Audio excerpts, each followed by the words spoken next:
සුබ දවසක් යාළුවනේ. ඉතින් කොහොමද ඔයාලට? අද මං ඔයාලට අරගෙන ආවේ තේමල් ගැන පුංචි වීඩියෝවක්.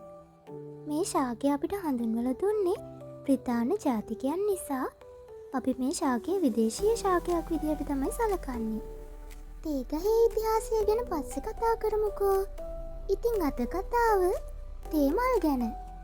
හොඳින් වැඩුණු තේ ශාකවල මේරු ශාකකඳෙහි හටගන්නා මල් ගැට ආකාරයේ පෝට්ටු වලින් විකසිත වන මල්පෙති 6ක් හෝ 7ක් සහ මධ්‍යයේ කහපැහැති රේණු සමූහයකින් යුක්ත වන මේ මල් විශේෂය ඉතාමත් පියකරු සුදු පැහැයකින් යුක්ත වෙනවා.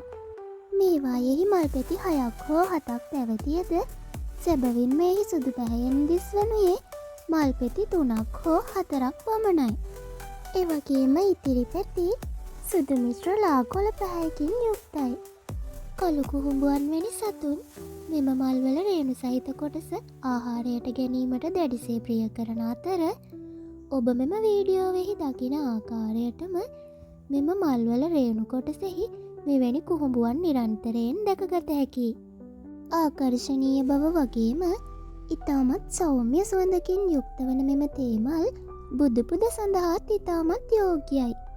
ඉතින් දැන් මේ ඔයාලා දකින්නේ තේමල් යොදාගෙන මමත් බුද්ධ පූජාව සඳහා සකස් කරපු ඒ වගේ කුසුම් බඳුන් කිහිපයක්.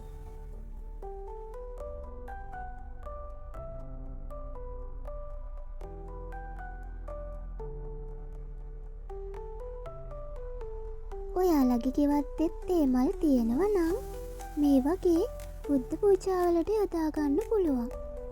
ඒ වගේම තේමල් දැකලා නැති අනිත් යාළුවන්ටත් මේ වීඩියෝ එකෙන් තේමල් ගැන පුංචි හරි අවබෝධයක් ලැබෙන්න ඇති කියලා මම හිතනවා.